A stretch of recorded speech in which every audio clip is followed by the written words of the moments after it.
The First Run, a Sorri Lyrax delivery by Thomas K. Carpenter. As I settled onto the olive grey seat and strapped the malleable plasteel harness around my chest, the last words of my father as I left the Golden Horde, my father's bar, echoed in my head.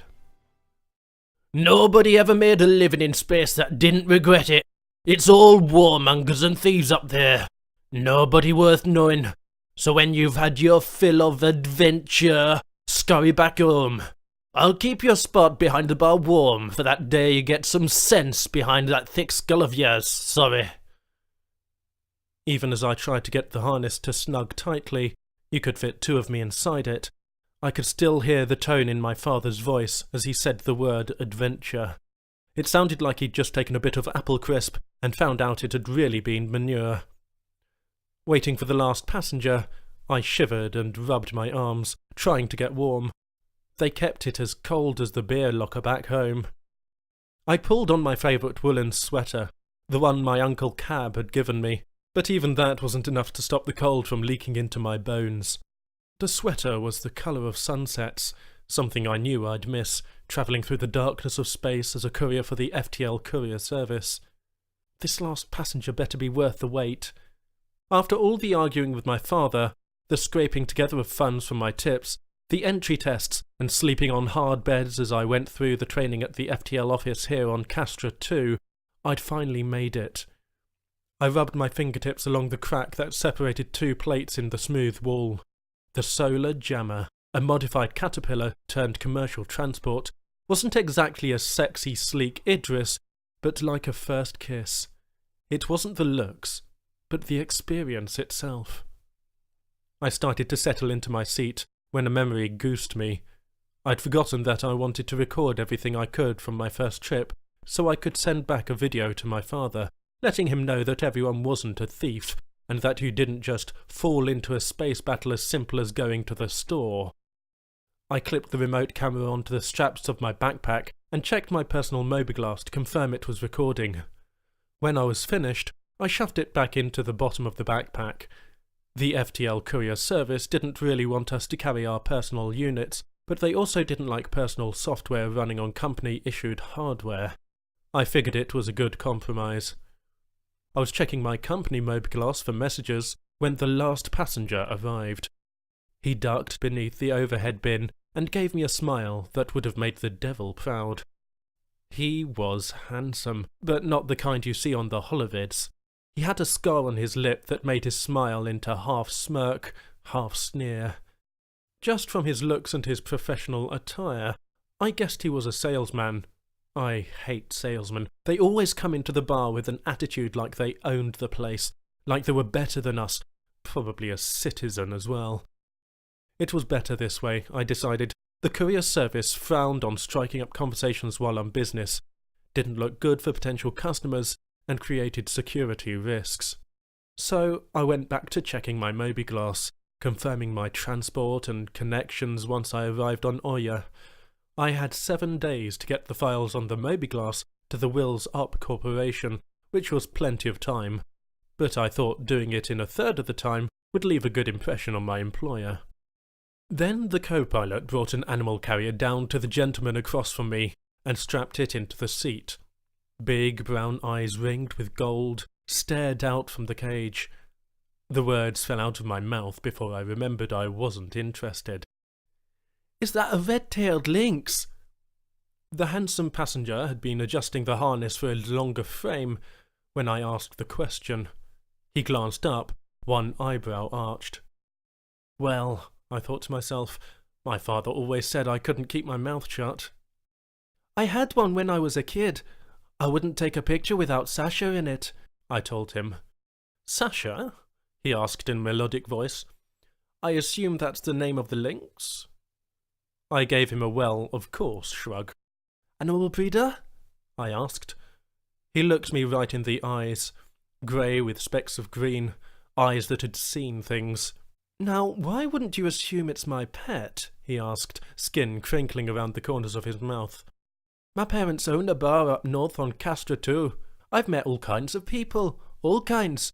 You don't strike me as a red-tailed lynx kind of guy. They're too active and need space." As if it knew it was being discussed, the lynx pushed its furry face against the wires.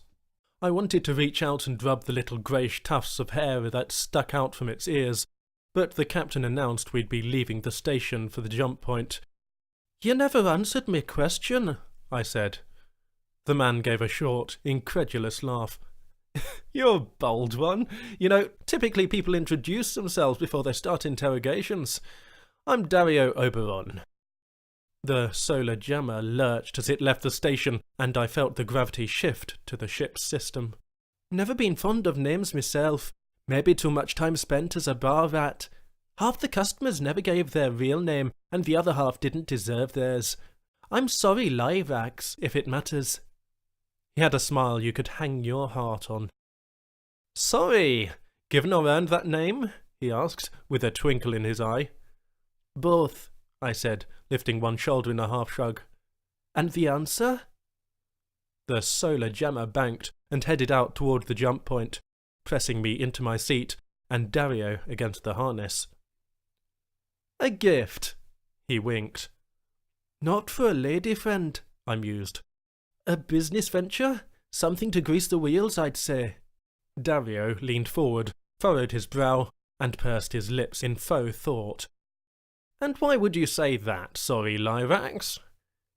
"Pets are terrible gifts for a lady friend, and you seem too smart for such a rookie mistake. As for the business venture, I saw the way you shook the hand of the co-pilot when he brought the links down. I've seen that smile and firm handshake a million times. My first guess was a salesman, but your confidence is real, not worn like a flabby second skin." He gave a titled nod. "All this for a few minutes' time. Growing up like I did was like getting an advanced degree in human behaviour. If you bothered paying attention," I said. Part of me was screaming inside to keep my mouth shut, but the other part liked impressing Dario. My father had always made me stay in the background and let the customers talk. It was nice to be in front of the counter for once. "And I'm guessing since you're travelling without luggage, you deal in intellectual property," I said. "Probably something lucrative like ship design or something like that."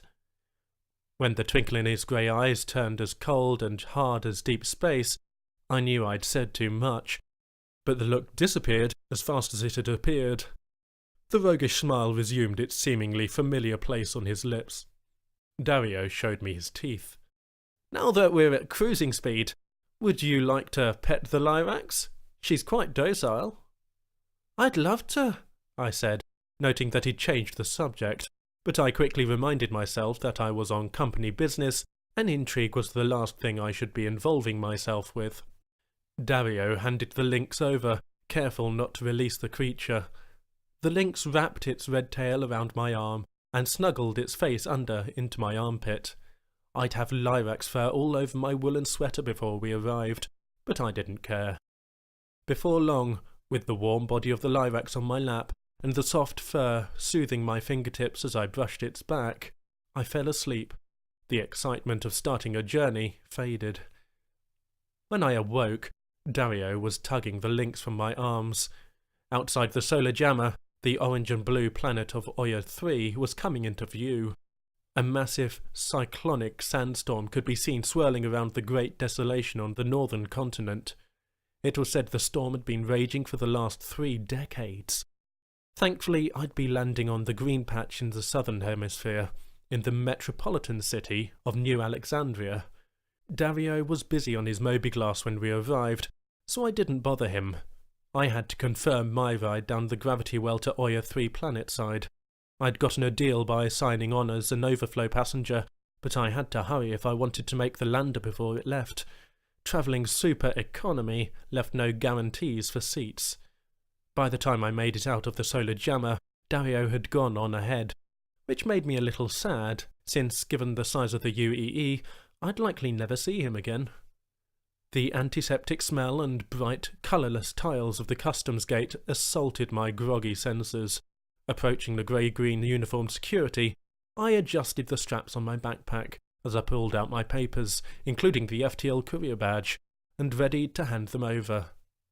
After stepping through a scanning device that gave off a high-pitched hum I could barely hear except as a vibration on the back of my teeth, I held out my identification to the broad-shouldered guard with a seemingly bored expression. His Moby glass gave him a bright beep, and his expression went from boredom to annoyance to aggravation. Before I could do anything else, he reached out and grabbed my arm, squeezing hard enough to leave a bruise. "That's a security breach alarm," he said, his ire firmly directed at me. "You're coming with me."